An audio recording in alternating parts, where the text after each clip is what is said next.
Salut à tous et à toutes et bienvenue dans cette nouvelle vidéo de Cinécrips. Le concept de cette vidéo, c'est de vous faire découvrir un film que vous n'avez peut-être pas vu et de vous donner envie de le découvrir au plus vite. Ou, si vous l'avez déjà vu, de le revoir avec une nouvelle vision.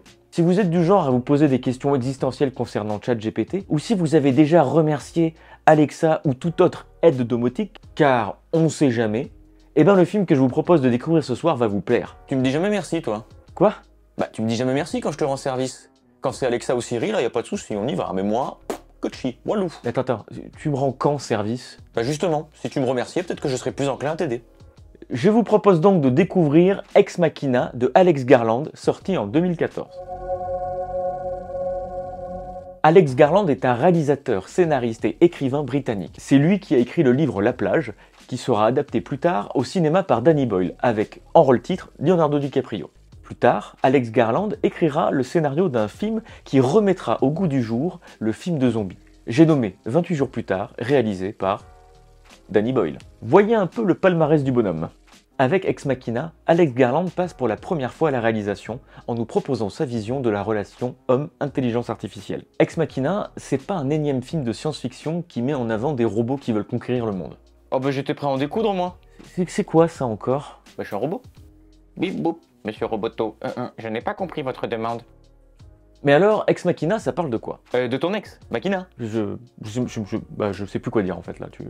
Le point de départ de Ex Machina, c'est Caleb, interprété par Domhnall Gleeson, qui est le meilleur codeur de son entreprise, Blue Book. Un mélange de Facebook, Google, Microsoft, Amazon, tout ensemble, bref, la plus grosse entreprise informatique du monde.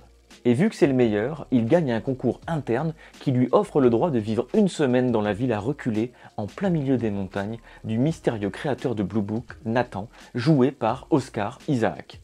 Très vite, Nathan annonce à Caleb la vraie raison de sa venue chez lui. Rencontrer sa dernière création portée sur l'intelligence artificielle, Ava, une androïde au trait de Alicia Vikander, afin d'entamer avec elle un test de Turing pour déterminer si Ava est dotée d'une conscience humaine. Elle va être super.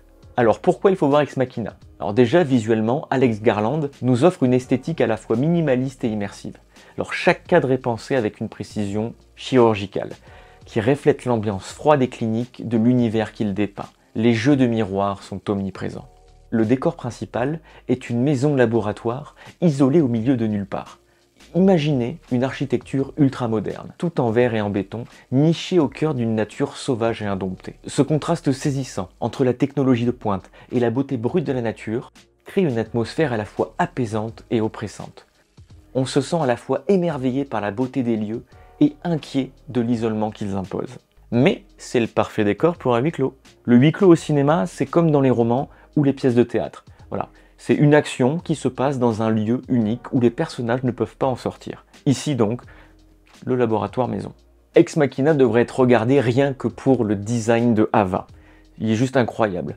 On voit sur tout son corps les parties mécaniques, ça bouge, ça brille. Ça révèle un intérieur complexe et délicat. Et tandis que son visage humain, lui, est d'une beauté troublante parce qu'elle est belle. Ce qui rend Ava à la fois futuriste et étrangement réaliste. Elle incarne parfaitement cette frontière floue entre l'humain et la machine. Passons maintenant au casting, car sans ces acteurs talentueux, toute cette belle esthétique ne serait qu'une coquille vide. Ou devrais-je dire d'un robot sans âme? Alicia Vikander, dans le rôle d'Ava, parvient à insuffler à son personnage une humanité et une complexité incroyables, tout en conservant une aura mystérieuse et légèrement inquiétante. Son interprétation est toute en nuances, ses mouvements sont gracieux, mais légèrement mécanique. Son regard est à la fois innocent et profondément calculateur. Elle réussit à créer une vraie empathie avec le spectateur qui passe son temps à osciller entre fascination, affection et méfiance. Alicia Vikander a d'ailleurs été saluée pour ce rôle qui a ensuite propulsé sa carrière à un tout autre niveau. Domhnall Gleeson, qui incarne Caleb, le jeune programmeur introverti et brillant, apporte une vulnérabilité et une authenticité touchante à son personnage. Hey, mais c'est le mec dans Star Wars. Eh oui. C'est lui. Il représente le point de vue du spectateur. Il découvre ce lieu mystérieux et se retrouve face à cette invention incroyable. Son jeu oscille habilement entre curiosité scientifique, émerveillement et une angoisse croissante à mesure que les événements se déroulent. Gleeson parvient à rendre Caleb attachant, avec ses doutes, ses faiblesses et ses questionnements moraux. Et que dire de Oscar Isaac dans le rôle de Nathan, le milliardaire excentrique et génie de la technologie qui a créé Ava? Hey, mais c'est le mec dans Star Wars. Ben oui, et aussi. Isaac livre à mon sens une performance magistrale. Mêlant charme, arrogance et une part sombre qui ne cesse de grandir. Nathan, c'est un personnage complexe, à la fois fascinant et dérangeant. Et Oscar Isaac, il réussit à capturer toutes ses facettes avec brio. Sa présence à l'écran est magnétique, et chaque interaction avec Caleb et Ava est chargée de tension et de sous-entendus. D'ailleurs, la dynamique entre ces trois personnages est au cœur du film, et les acteurs justement arrivent à nous transmettre ça. Alors, on voit cette alchimie qui se crée dans le film. Cette intimité se fait ressentir vraiment à l'écran. On est presque dans du théâtre. Concernant les thématiques du film, il y a bien entendu l'intelligence artificielle. Mais Alex Garland, il va bien au-delà des clichés habituels.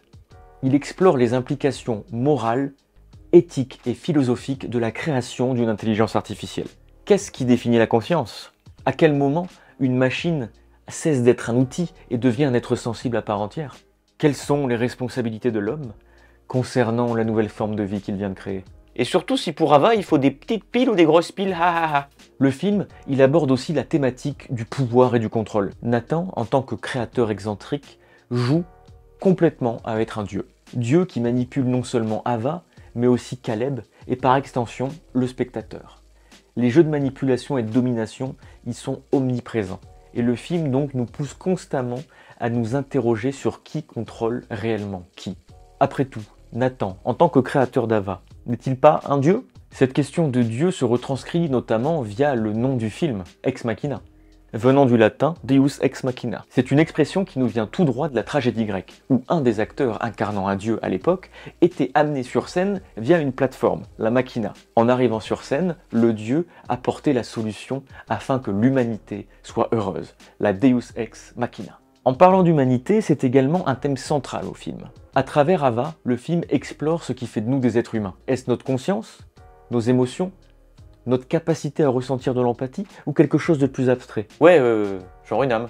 Un des thèmes principaux du film est également l'isolement. En effet, nos personnages principaux sont littéralement coupés du monde, ce qui amplifie leur interaction et met en lumière leur vulnérabilité. Caleb est isolé socialement, Nathan est isolé par son génie et sa mégalomanie, et Ava est littéralement emprisonnée de son existence artificielle.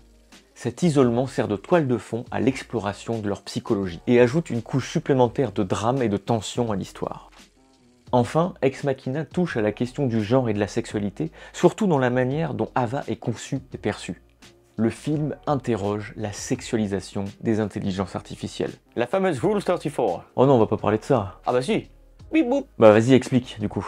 Alors, la Rule 34, ou pour les anglophobes, la règle 34, c'est une règle qui dit que si ça existe, eh ben Internet l'a déjà sexualisé.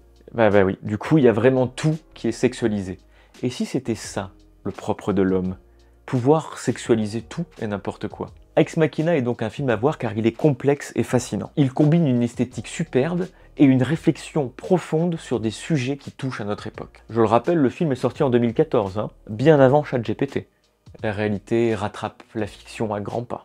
En gros, Ex Machina vous fera réfléchir longtemps sur les enjeux éthiques de l'intelligence artificielle. Et c'est la fin de cette vidéo, j'espère que ça vous a plu et que j'ai réussi à vous donner envie de découvrir Ex Machina. Si vous voulez me soutenir, n'hésitez pas à liker la vidéo, à vous abonner à ma chaîne ainsi qu'à la partager. Ce serait vachement sympathique. Allez, sur ce, Bon film. Bip boop boop. Tu vois, tu m'as pas dit merci encore.